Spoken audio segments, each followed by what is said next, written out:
Next, I'm going to invite my very good friend, Abigail Martinez.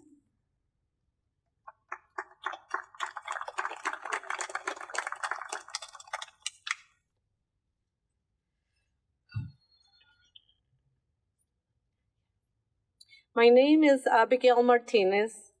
It has been 3 years and 164 days since I lost my daughter, Jaylee. There isn't a day that goes by that I don't miss her. Let me tell you how she died.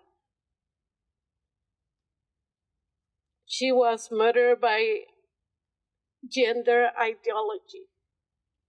She was taken from me by her Arcadia High School counselor, the Children's Hospital of LA, Department of Children's and Family Service of California, Court, the LGBT Rights Task Force,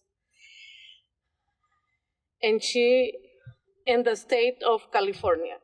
My daughter and I were preyed upon because English is my second language.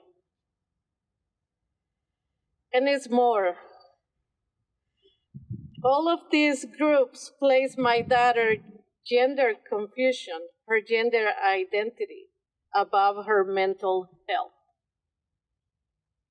All of these groups made me be a villain because I want my 16-year-old to get the mental help that she needs. Instead of poisoning her body with testosterone, all of this group who should have helped Jaylee instead remove her from her loving home, her loving family. They are all responsible for her death. I am not ready to forgive them. I cannot forgive them because they are continuing to harm children and young adults. California is about to pass more laws that will make sure that there are more Jaylees. The state of California is requiring parents to either transition their children or lose custody of them. I cry for the parents who will be like me, helpless to help their children.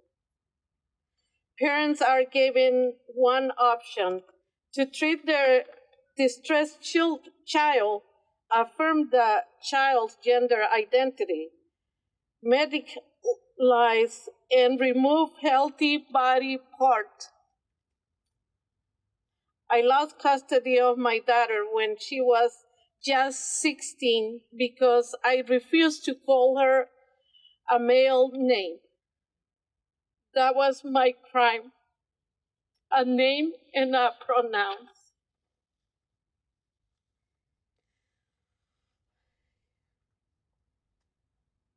Even after I promised to call her a male name, it wasn't enough. The rights group and the school counselor easily convinced the judge that Jaylee will be harmed by me because I did not believe that she was a boy.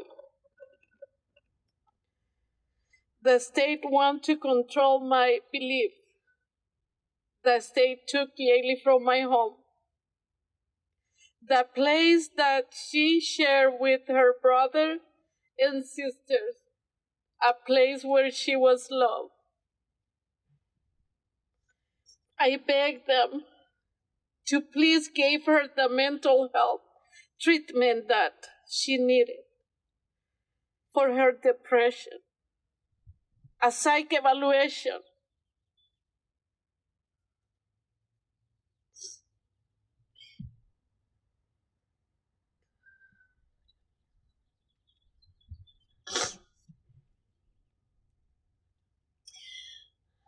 My daughter's transition did not help her. She did not thrive.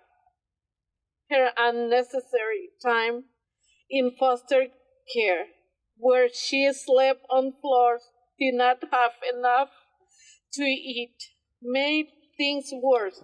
A painful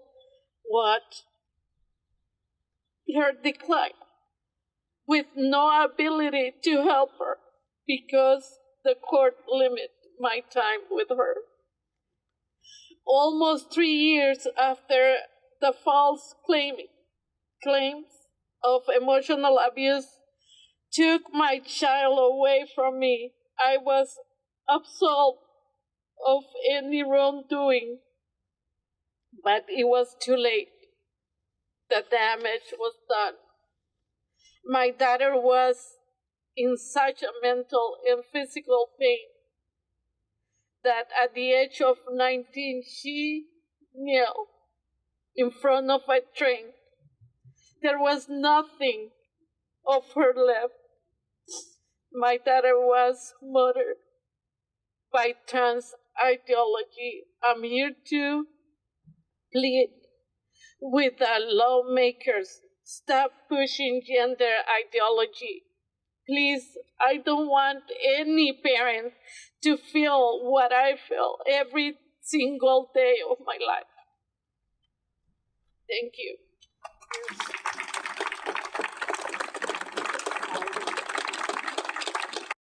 That the doctor might have made a mistake, and that even though their genitalia tells them that they're a boy, they might actually be a girl.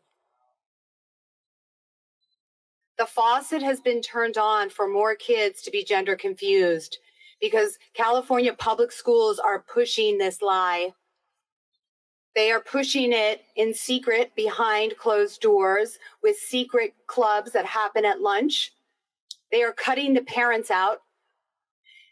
This legislature refused to hear a bill that would have required schools to let parents, their loving parents, know if their child was gender confused.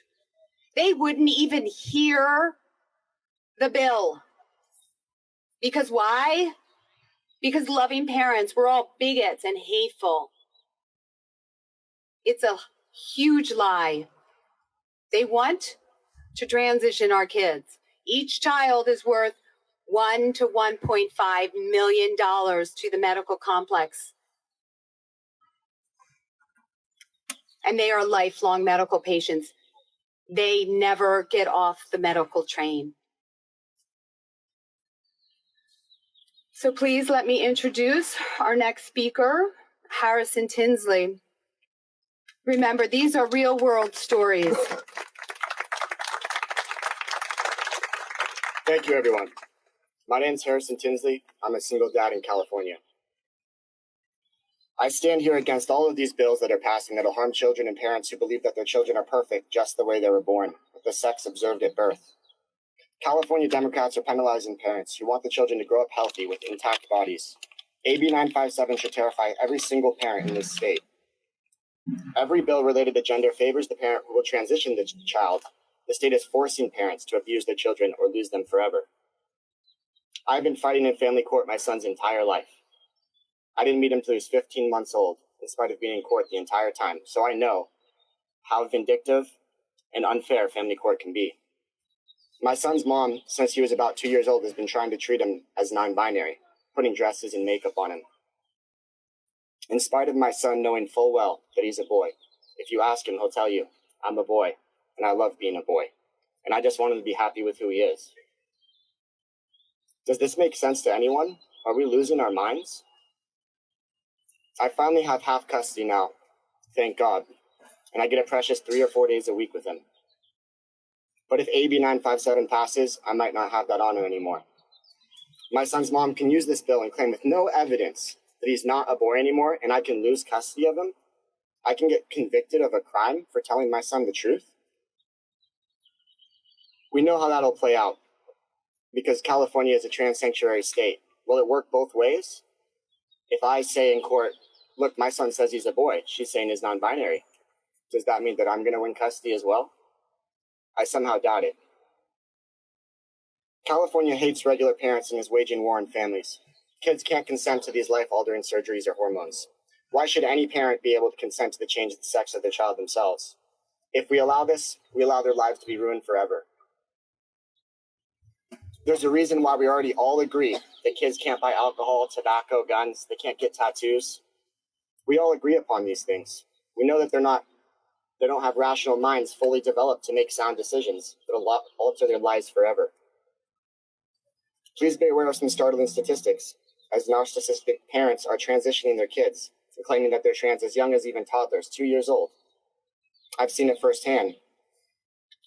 Many of these gender-confused kids are autistic, and they have mentally unstable parents as well. AB 957 requires parents to abuse their children in a manner that the state deems acceptable.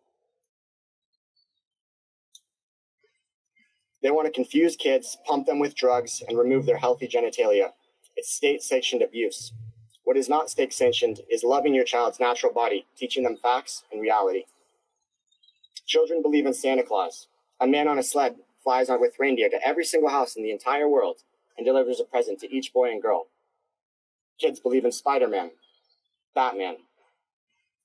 Me and my son like to play pretend all the time that we're superheroes. He'll be Spider-Man, I'll be Spin or Venom, and we have a fun time. But it's not like I'm going to take him to the rooftops and say, let's go swing from building to building, because I know that we're just playing pretend. Look at me. I'm an average California dad. I love my son with all my heart. I've been fighting for him my entire life, his entire life, and I always will. I'll never stop fighting for him. No matter what law California puts in place, they're coming for our children, and we need to take a stand against it. These California Democrats and Republicans need to stop this bill now, or we're going to lose a whole generation of kids. This is a moment in history. We need to stand together, draw a line in the sand and say no more. You're not taking our kids from us. Through the darkness, we will be the light. For our kids, we will always fight. Thank you.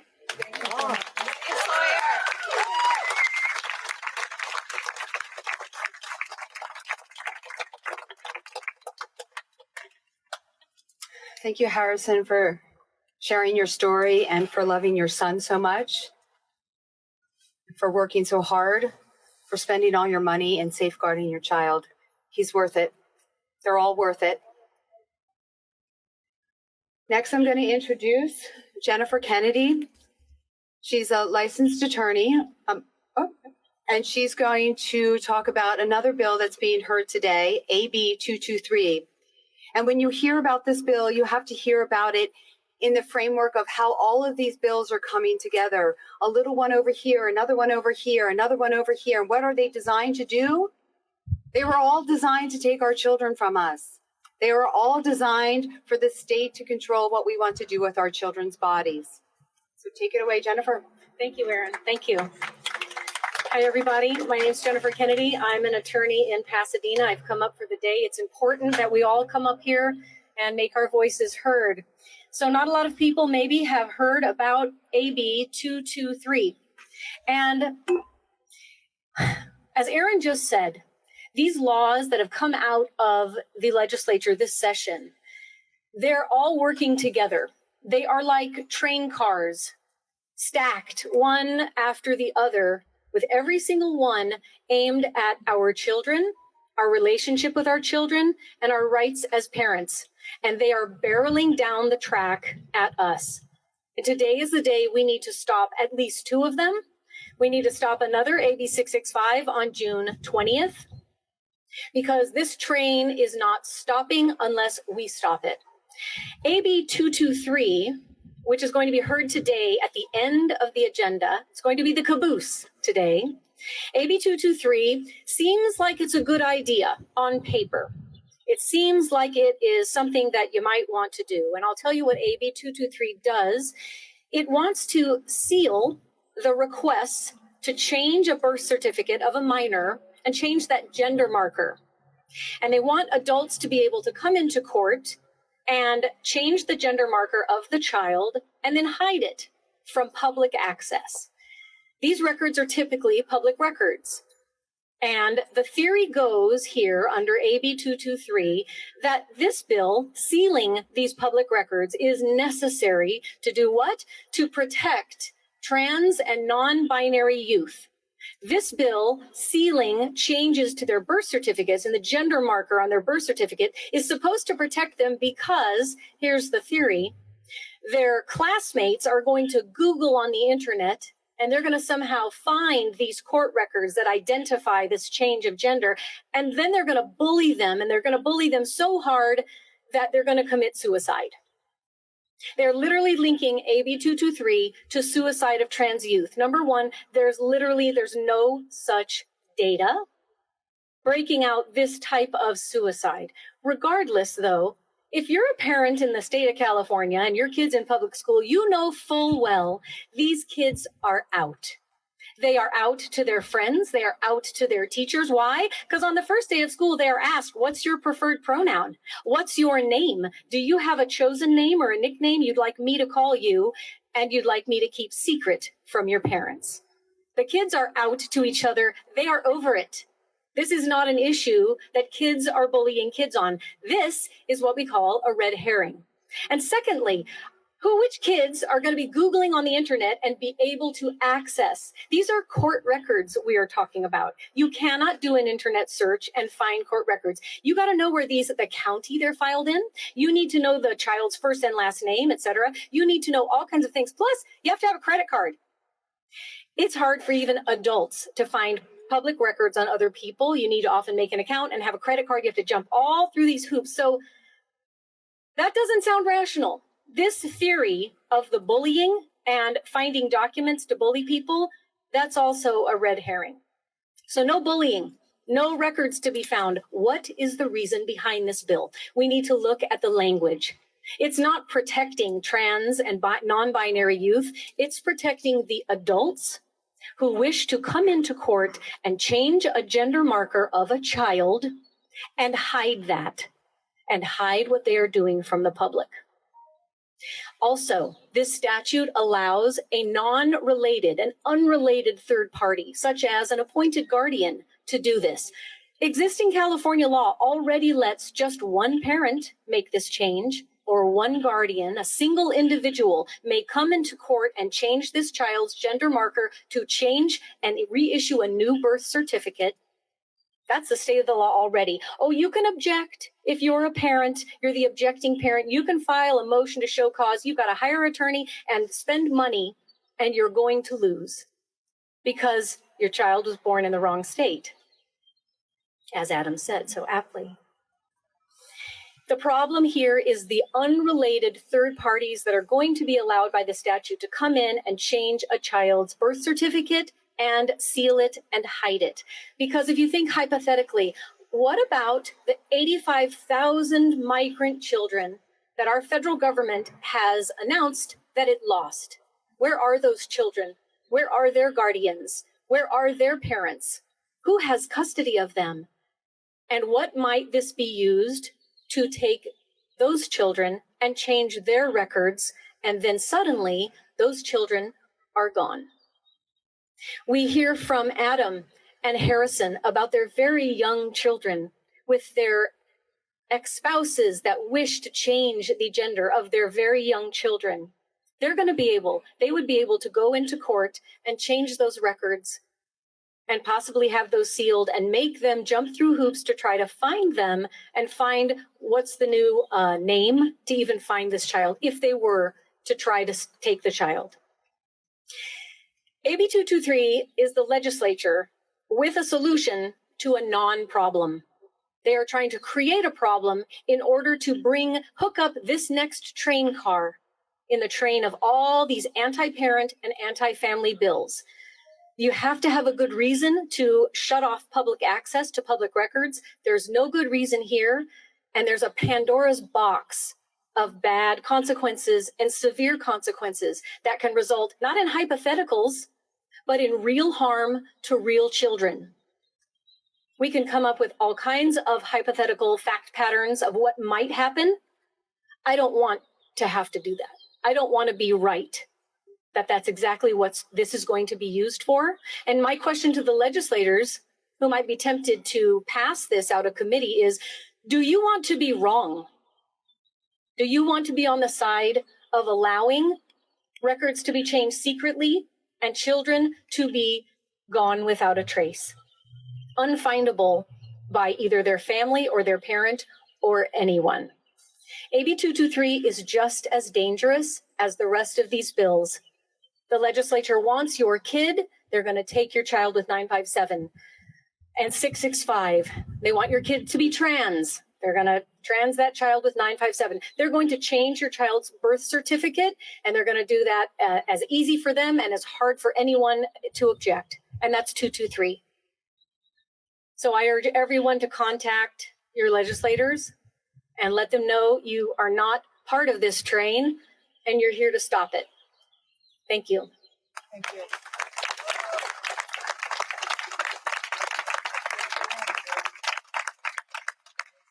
Thank you, Jennifer, for explaining it in layman's terms. I'm sure everyone appreciates that.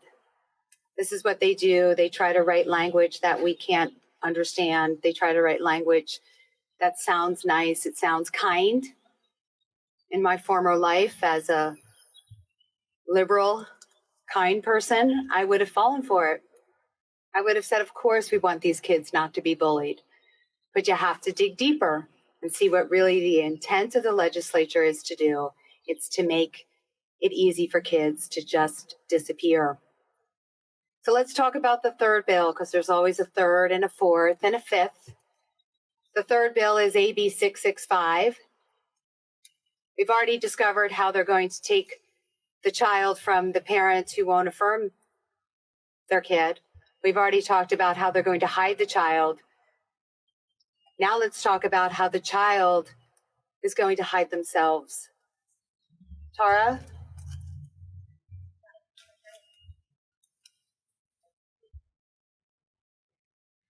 Hello, my name is Denise Aguilar from Stockton, California, and I'm here to talk to you about AB 665.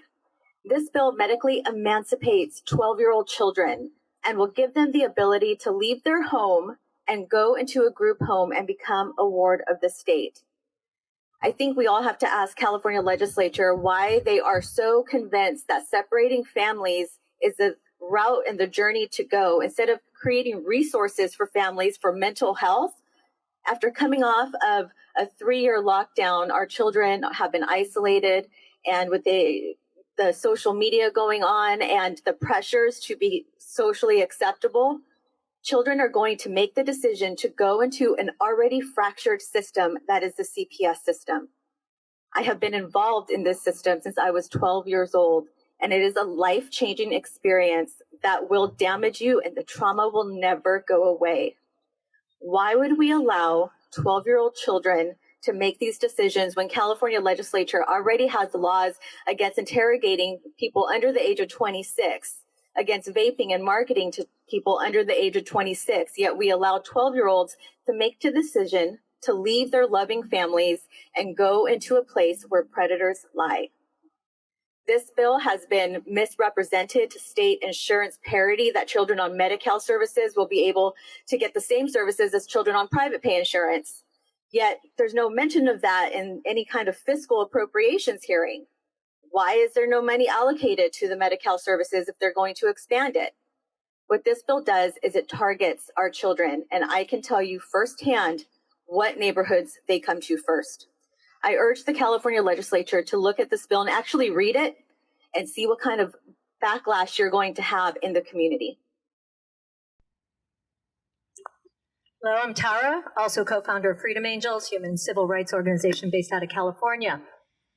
So you heard about how the state is working on bills like AB 957 to weaponize gender identity in family courts around affirmation and privacy.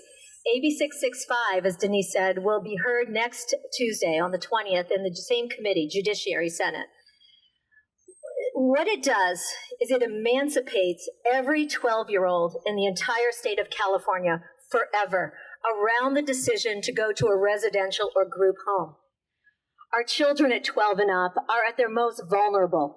This is where the influences of social media, peer groups, and just their own developing mental and emotional state, along with natural impulsivity, comes to a head. And this is the time where we should be building programs and fostering communication between parents and children and focusing on the mental health of children and adults, not emancipating. What emancipation does is it tells your 12-year-old that just like at 16, they have the opportunity to get a driver's license. Now at 12, should you tell them you don't want them talking to that older man on social media? Or you don't want them playing too many video games or concerned who they're hanging out with? Well, that child now knows that they can get the keys to a group home. And that sounds good sometimes when kids don't want those boundaries that you're putting up to try to help raise them and take them through their most vulnerable time. These legislators have been being deceived by the author of this bill, Wendy Carrillo, and the co-author, Scott Wiener. They have sent the bill sponsors around to the offices and told them that this is around insurance parity of Medicare with children on private pay. We know this because we've spoken to extensively to the Democratic senators who were shocked to learn it was an emancipation bill. And thankfully, we want to tell you that these Democratic senators heard as responsible adults that this was too far. It didn't make sense. The problem is we have thousands of bills that go through here, so they don't know, and they rely on the bill authors and the sponsors to give them an honest interpretation. That's where we all come in. We have to step in and show them what this is really happening. So we have fertile ground here if you show up and tell them what this is about. And I want to tell you, what you heard here today, if you were outraged, if you were choking back tears, that is the appropriate human emotion for what is going on here. And we can stop this because most people, most of humanity does not side with this extremism. They want healthy children and healthy families. And it's in our hands. If you are hearing this anywhere, in any state, you are being called to step in right now because we are late in the game on these bills and they will move quickly. We can tear up the pavement to this capital and to the districts and stand in the gap right now for every child and every parent and tell them too far, enough. We can do this, but you've got to engage now. It's in our hands. All right, thank you.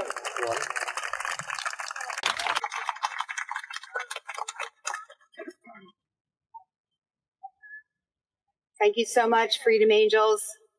You are our angels. I appreciate you coming in and helping alert the legislature to the lies that are being told by these authors. I mean, it's always interesting to me that the authors of this bill, all of these bills, or Scott Wiener always has a hand in it. Scott Wiener is a senator with no children. Is he here to protect kids? I'd say no. Scott Wiener is the senator with San Francisco as his district. Has anybody been there lately? It's a cesspool. So last, we're going to close with California Family Council. Greg Burt, he's going to talk about how the bills affect those of you, those of us who are religious.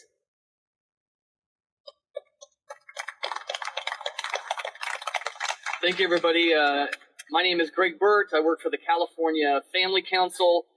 An organization is very concerned about protecting parental rights and religious liberty for everyone. And so I'm going to talk specifically about AB 957, one of the worst bills I've ever seen in my decade of working up at this building. This bill, as you've been told, specifically tells a family court judge that protecting the health, the safety, and welfare of a child requires that a parent affirm a child's self-determined gender identity no matter the age of the child. We're talking about 3-year-olds, toddlers, young kids who like to play make-believe. This bill requires a parent to assume a child is never confused about their gender identity. It requires parents to assume their child's beliefs and feelings about their gender identity can't be influenced by their peers, by TV, by social media, by sexual abuse, or other mental health issues. And it enforces a controversial belief that a child's biology has nothing to do with a child's sex. This bill also violates the religious liberty protections in the First Amendment. Let's read the First Amendment one more time. The beginning starts, Congress shall make no law respecting an establishment of religion or prohibiting the free exercise thereof. There are numerous religions that believe gender and sex are binary and based on a child's biology. There is no way that a parent with these beliefs can affirm a child's chosen gender identity if it differs from their biology without violating their faith.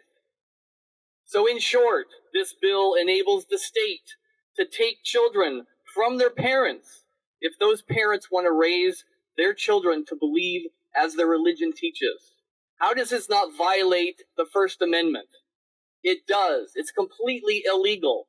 This needs to be the hill all parents figuratively are dying on. We are not going to let our kids be taken away by the state for simply teaching them to believe what their faith tells them. And that's what this piece of legislation is doing. Thank you so much.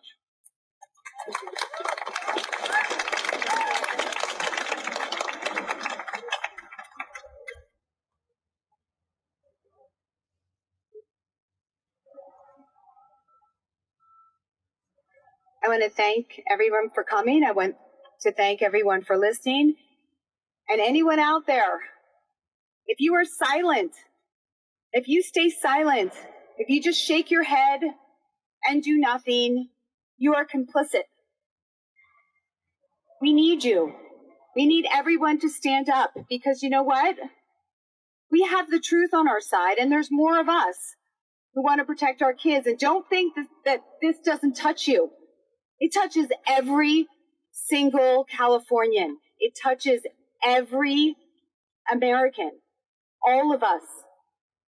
So please stand up.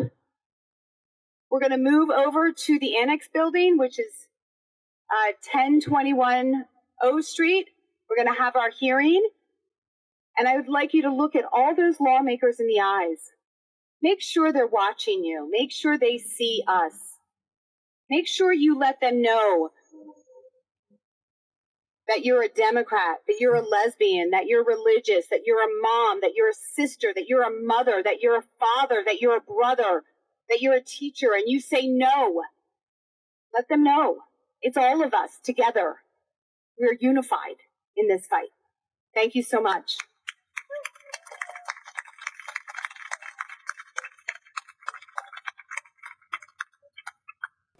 Hi, good afternoon.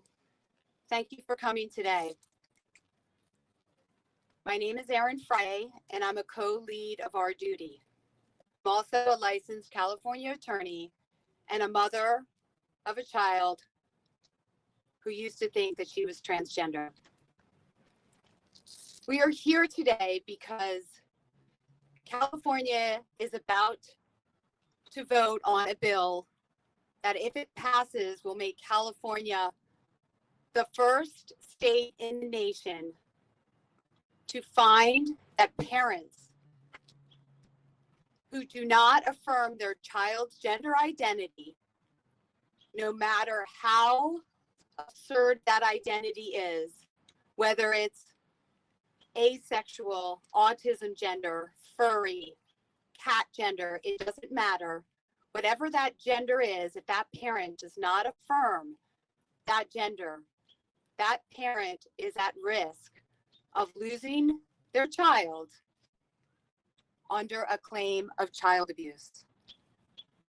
Make no mistake, AB 957, which will be voted on at 1:30 today, will expand and does expand such that any parent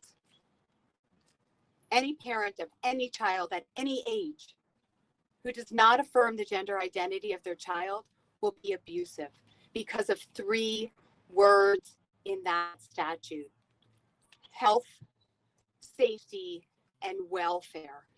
This is how Senator Wiener is sneaking this in and making it the law of California. Any parent, whether you're married or not, whether your spouse is in agreement or not, can be investigated by CPS, the police, the government, for not affirming their child. And what does that mean? What does affirmation mean? It means not just socially transitioning your child, not just using a different name and pronoun, but it means medicalizing. You, as a parent, can be deemed abusive if you refuse to medicalize your child. If you refuse to poison your child with cross-sex hormones, if you refuse to stop the natural body growth called puberty, if you refuse to remove your child's healthy breasts or genitals, these people, if they vote to pass this bill, will find parents abusive. It won't matter if your child is 3, 5. It won't matter if your child has a comorbid mental health issue. It won't matter if your partner has a mental health issue. You, as a non-affirming parent, will be seen as abusive. We cannot let this happen. We will not let this happen. And this is a nonpartisan issue. I am a Democrat of 37 years. This isn't right versus left. This is rational parents safeguarding their children. I've been here with a full frontal assault on charter schools, taking away parents' choice in how their children are going to be educated, to the detriment particularly of children of color. In recent years, we have put government bureaucrats between parents, children, and doctors when it comes to medical care. And now we have this, where if a parent does not support the ideology of the government, they're going to be taken away from the home. Amen. Now, I agree with both Senator Wiener and Senator Laird that today it only involves divorce proceedings. And frankly, a judge can already factor this in. Mm-hmm. But I can assure you it's not going to end with divorce proceedings. Mm-hmm. In the past, when we've had these discussions and I've seen parental rights atrophy, I've encouraged people to keep fighting. I've changed my mind on that. If you love your children, you need to flee California. Amen. We are moving towards the pathway of the Handmaid's Tale.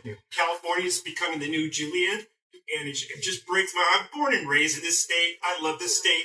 I'm not going to stay in this state because it's just too oppressive, and I believe in freedom, and so I'm going to move to America when I leave the legislature. Move to America. Yes. All right. Senator Ashby. Thank you.